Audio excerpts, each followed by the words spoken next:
নমস্কার বন্ধুরা, welcome back to my channel Bangali special Ranna. আজকে আবারও নিয়ে চলে এসেছি মায়ের হাতের একটা নতুনত্ব রেসিপি, রেড চিলি সস। তো দেখো মা কিভাবে সসটাকে বানায়। এখানে দেখো একটা ফ্রাইং প্যান গরম করে নিয়ে ওর মধ্যে আগে থেকে গোটা গোটা টমেটোকে ঠিক মাঝখান থেকে এরমভাবে পিস করে নিয়েছিল, নিয়ে গরম তাওয়ার মধ্যেই কিন্তু দিয়ে দিয়েছে। এটা একটু অ্যাকচুয়ালি পোড়া পোড়া হবে।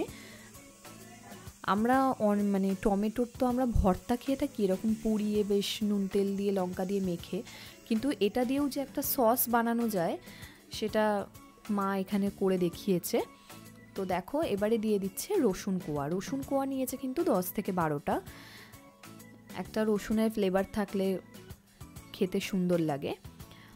আমি বলবো বাড়িতে তোমরা অবশ্যই বানিয়ে দেখো, খুব ভালো লাগবে আর খেতে খুব সুন্দর হয়েছিল।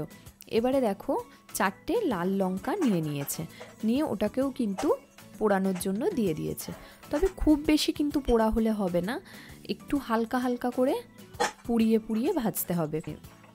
পোড়া ফ্লেভারটা খুব সুন্দর লাগে, তো সেই জন্যেই একটুখানি হালকা করে এখানে সেঁকে নিচ্ছে। সস তো আমরা দোকান থেকেই এনে খাই, প্রায় সব ধরনের সসই দোকান থেকে আমরা কিনে খাই, কিন্তু বাড়িতে যদি কোনো সস এইভাবে বানিয়ে রাখা যায় তাহলে কিন্তু আর দোকান থেকে কিনে খেতে হয় না। বাড়িতে যে কোনো জিনিস বানানো একটা আলাদাই হয়। তো দেখো মা কিন্তু কনস্ট্যান্ট নাড়িয়ে নাড়িয়ে মানে রসুনগুলোকে বলো বা টমেটোগুলোকে বলো প্রত্যেকটা কিন্তু ভালো করে সেঁকে নিচ্ছে।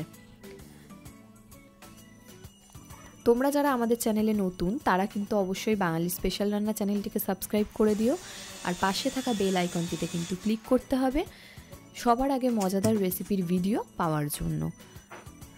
তো দেখো এখানে কিন্তু আমাদের সেঁকে নেওয়াটা কমপ্লিট হয়ে গেছে। এবারে টমেটোগুলো একটা মিক্সিং জারের মধ্যে দিয়ে দিচ্ছে।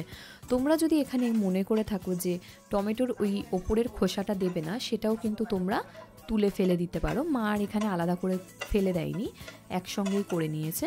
তো প্রত্যেকটা আইটেম দেওয়া কমপ্লিট। এবার একটা দেখো মিহি পেস্ট করে নিয়েছে। এখানে কিন্তু ছাঁকনি দিয়ে ছাকার কোনো প্রয়োজন নেই, এটাও যদি তোমরা চাও সেটাও করতে পারো, কিন্তু ছাঁকনি দিয়ে আলাদা করে ছাকার প্রয়োজন নেই। এবারে দেখো কড়াই গরম করে নিয়ে ওর মধ্যে দিয়ে দিয়েছিল সাদা তেল। এবারে দিয়ে দিল লঙ্কার গুঁড়ো বেশ কিছুটা পরিমাণে, একটু নাড়াচাড়া করে দিয়ে দিল আগে থেকে করে রাখা পেস্টটা। তো দেখো কালারটা কি সুন্দর এসছে, মনে হচ্ছে না দোকানেই একটা কালার চলে এসছে।